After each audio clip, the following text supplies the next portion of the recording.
হামিদান মুসাল্লিয়ান আম্মা বাদ। আউযু বিল্লাহি মিনাশ শাইতানির রাজিম। বিসমিল্লাহির রহমানির রহিম। শাহরু রমাদাল্লাযী উনজিলা ফীহিল কুরআন। সমস্ত প্রশংসা আল্লাহ সুবহানাহু ওয়া তাআলার জন্য, শান্তি ও বর্তমান তার প্রিয় রাসূল সাল্লাল্লাহু আলাইহি সাল্লামের উপর। আজকে কিছু সংক্ষিপ্তে কোরআন এই মাস নিয়ে আলোচনা করব। চলুন এদিক ওদিক না বেরিয়ে, এটা একটা রমাদান রোজার মাস, এটা কোরআন নাজিলের মাস। আল্লাহ সুবহানাহু ওয়া তাআলা বলেন যে সূরা বাকারার 185 নম্বর আয়াতে বলছেন, শাহরু রমাদাল্লাযী উনজিলা ফীহিল কুরআন। এই মাসে আল্লাহ সুবহানাহু ওয়া তাআলা কোরআন নাজিল করেছেন। সো এটা কোরআন উদ্যাপনের মাস, কোরআনের সাথে নতুন করে সম্পর্ক গড়ে তোলার মাস, বেশি বেশি কোরআন তেলাওয়াতের মাস।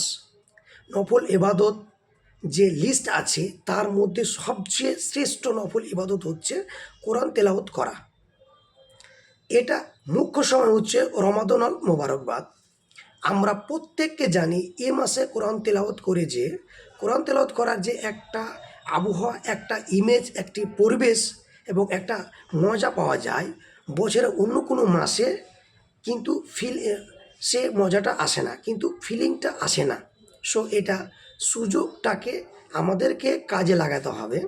এবং আমরা যে প্রতিদিন কোরআন তেলাওয়াত করি এবং কোরআন তেলাওয়াতের করার সময় যে আমরা স্থিরভাবে আমরা যেন কোরআন তেলাওয়াত করতে পারি, স্থিরভাবে কোরআন তেলাওয়াত করতে পারি।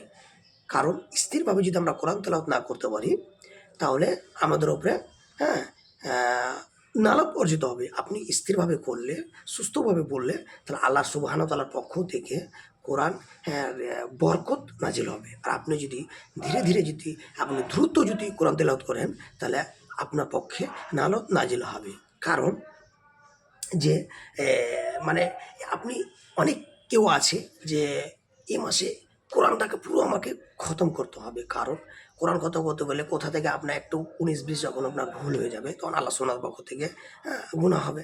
অতএব আপনাকে ধীরে ধীরে কোরআন হোক, 1 পারা হোক, 2 পারা হোক, 5 পারা হোক, 7 পারা হোক, 10 পারা হোক, যা হোক, আপনি যতটুক মানে কোরআন তেলাওয়াত করবেন ততটুকুর ওপর আল্লাহ সুবহানাহু ওয়া তাআলা আপনাকে নেকি দিবে।